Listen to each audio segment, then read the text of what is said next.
ಮೂಲ ಕಾರಣ ಸರ್ವೋದಯ ಸಂಸ್ಥೆ. ಅವತ್ತು ರಮಣ ಸರ್ 1970ರಲ್ಲಿ ಈ ಒಂದು ಸರ್ವೋದಯ ಶಿಕ್ಷಣ ಸಂಸ್ಥೆ ಪ್ರಾರಂಭಿಸ್ತಿರ್ಲಿಲ್ಲ ಅಂತಂದ್ರೆ ಸುಮಾರು 90% ವುಮೆನ್ಸ್ ಎಂಪವರ್ಮೆಂಟ್ ಆಗ್ತಿರ್ಲಿಲ್ಲ ನಮ್ಮ ಕೂರ್ಗಲ್ಲಿ. ಅವ್ರು ಟೀಚರ್, ಯಾಕಂದ್ರೆ ನಿಮ್ಗೆ ಗೊತ್ತಿದೆ, ಪುರುಷನೊಬ್ಬನ ಶಿಕ್ಷಿತನಾದ್ರೆ ಅವನೊಬ್ಬನೇ ಶಿಕ್ಷಿತನಾದಂಗೆ, ಆದ್ರೆ ಸ್ತ್ರೀ ಒಂದು ಶಿಕ್ಷಿತರಾದ್ರೆ ಇಡೀ ಕುಟುಂಬ ಶಿಕ್ಷಿತರಾದಂಗೆ.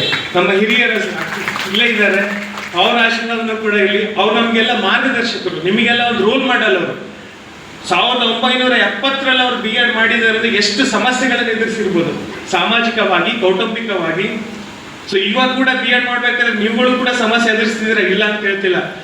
ಯಾಕಂದ್ರೆ ಇನ್ನೊಂದು ಏನಂದ್ರೆ ಅವಾಗ 1 year BEd ಕೋರ್ಸ್ ಇತ್ತು, ಎಲ್ಲರೂ ವೆಲ್ಡೆಕ್ಟರ್ ಹೇಳೋರು, ಇನ್ನೊಂದು ವರ್ಷ BEd ಇದ್ರೆ ಚೆನ್ನಾಗಿರ್ತಿತ್ತು ಅಂದ್ರೆ. ಖುಷಿಯಿಂದ ಅಲ್ಲ, ಇನ್ನೊಂದು ಹೇಳೋರು. ಇವಾಗ 2 ವರ್ಷ BEd ಇದೆ, ಒಬ್ರು ಹೇಳಲ್ಲ ಇನ್ನೊಂದು ವರ್ಷ BEd ಇರ್ಬೇಕಂತ ಬಿಟ್ಟಂತ. ಗೊತ್ತಿದೆ ಯಾಕೆ ಹೇಳಲ್ಲ ಅಂತ ಬಿಟ್ಟಂತ. ಓಕೆ, ನಿಮ್ಗೆಲ್ಲರಿಗೂ ಕೂಡ ಇನ್ನೊಂದ್ಸಲ ಕೃತಜ್ಞತೆಯನ್ನು ಸಲ್ಲಿಸುತ್ತಾ, ಒಳ್ಳೆ ವೃತ್ತಿಯನ್ನ ನೀವು ಆಯ್ಕೆ ಮಾಡ್ಕೊಂಡಿದ್ದೀರಾ. ಇದು ಜನ್ಮದಲ್ಲಿ ಏನೋ ನಾವೆಲ್ಲ ಪುಣ್ಯ ಮಾಡಿರ್ಬೇಕು, ಸೇರಿದ್ದೀವಿ, ನೀವು ಸೇರ್ತಾ ಇದ್ದೀರಾ.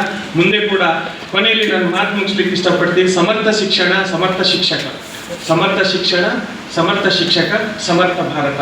ಈ ಸಮರ್ಥ ಭಾರತ ಅನ್ನೋದು ಇರೋದೆಲ್ಲ ನಮ್ಮ ನಿಮ್ಮೆಲ್ಲರ ಕೈಯಲ್ಲಿದೆ.